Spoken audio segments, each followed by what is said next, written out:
बहू बनी ड्राइवर। सीमा की साड़ी रवि से होती है। रवि को नशे की बुरी लत लगी होती है। एक दिन, अरे माँ, मेरा एक साइड का शरीर काम नहीं कर रहा है। मैं आज खेतों में कैसे जाऊंगा? अरे बेटा, ऐसा ना बोल। तेरे पापा के जाने के बाद से तू ही घर चलाने का सहारा है। मैं डॉक्टर को बुला लाती हूँ। देखिए बहन जी, रोहन के शरीर के एक साइड में लकवा है। अब वो कभी ट्रैक्टर नहीं चला पाएगा। घर में महुसियत का माहौल हो जाता है। लीजिए माँ जी, रोटी खा लीजिए। अरे बेटा, मुझे तो भविष्य की चिंता हो रही है। मेरा एक ही बेटा है और वो भी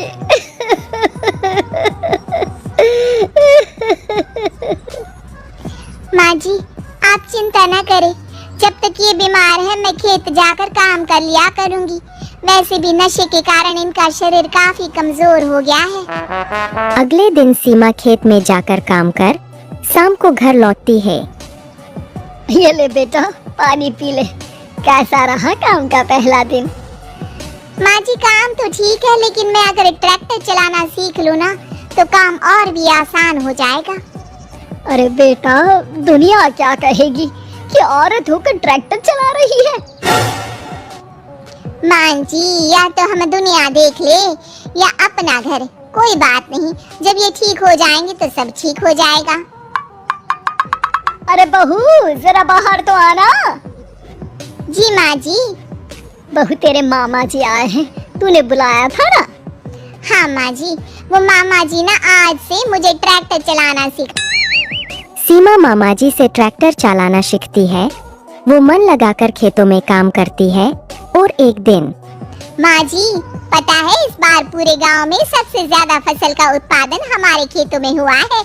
इस साल तो खूब पैसे आएंगे। हाँ। सास खुश नहीं होती है। वो चुपचाप वहाँ से जाने लगती है। तभी सीमा उसे रोक लेती है। क्या हुआ माँ जी, आपको खुशी नहीं हुई? बेटा, आज डॉक्टर साहब बोल रहे थे कि रोहन के ठीक होने के लिए 5 लाख रुपए की जरूरत है। समझ नहीं आ रहा क्या करूं। सीमा शांत हो जाती है। अगले दिन सास सीमा के पास आती है। बेटा, ये मेरे गहने हैं। इसे अपने गहनों के साथ जोड़कर सुनार को दे आ। जितने पैसे हो ले आ। डॉक्टर को आज ही देने हैं। सीमा अपने गहने और सास के गहनों को लेकर दुकान में बेचकर पैसे लेकर घर आ जाती है। माँ जी, सिर्फ 3 लाख रुपए का ही इंतजाम हो पाया है। बाकी के पैसे कैसे आएंगे? बेटा, अब तो एक ही चारा है, हमें जमीन भी बेचनी पड़ेगी। माँ, खेत बेच देंगे तो खाएंगे क्या? अरे बेटा, कोई दूसरा चारा भी तो नहीं है। रोहन ठीक हो जाए तो वो मेहनत करके इससे भी बड़ी जमीन ले लेगा। सास बहू मिलकर खेत भी बेच देते हैं। अब पूरे पैसे लेकर सास डॉक्टर के पास जाती है। डॉक्टर साहब, ये लीजिए सारे पैसे। बस किसी तरह मेरे बेटे को ठीक कर दीजिए। आपका बेटा ठीक तो हो जाएगा, लेकिन 6 महीने का समय लगेगा।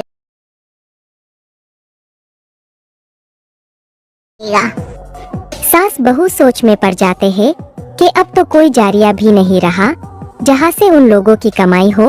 अब कमाएंगे नहीं तो खाएंगे क्या? माँ जी, मेरे माता पिता ने लड़की होने के कारण मुझे ज्यादा पढ़ाया लिखाया नहीं, लेकिन ट्रैक्टर चलाना सीखकर मैं कुछ काम करने के लायक तो हो ही गई हूँ। अरे बेटा, ट्रैक्टर अब कहाँ चलाएगी? खेत तो बिक गए हैं। माँ जी, मैं किसी और के खेतों में दिहाड़ी में काम कर लूंगी, कुछ तो पैसे आएंगे ही ना। कहकर सीमा काम करना स्टार्ट कर देती है। जैसे तैसे उन पैसों से गुजारा चल ही रहा था। माँ जी, पास के अस्पताल से मुझे नौकरी के लिए ऑफर आया है। पैसे भी ये 4 गुना ज्यादा मिलेंगे और अब खाने पीने दवाई के साथ हम कुछ पैसे भविष्य के लिए भी जोड़ पाएंगे। लेकिन काम क्या है बहू? माँ जी, मुझे अस्पताल की एम्बुलेंस चलानी है। अरे, तू तो मेरी बहू नहीं, बेटा है। बेटा, जरूर जा बेटा। और हाँ, तूने पूरे गांव में एक मिसाल कायम कर दिया कि हर काम हर कोई कर सकता है। उनके लिए लड़की या लड़का होने की कोई जरूरत नहीं। सीमा मन लगाकर काम करना शुरू कर देती है। आगे जाकर वो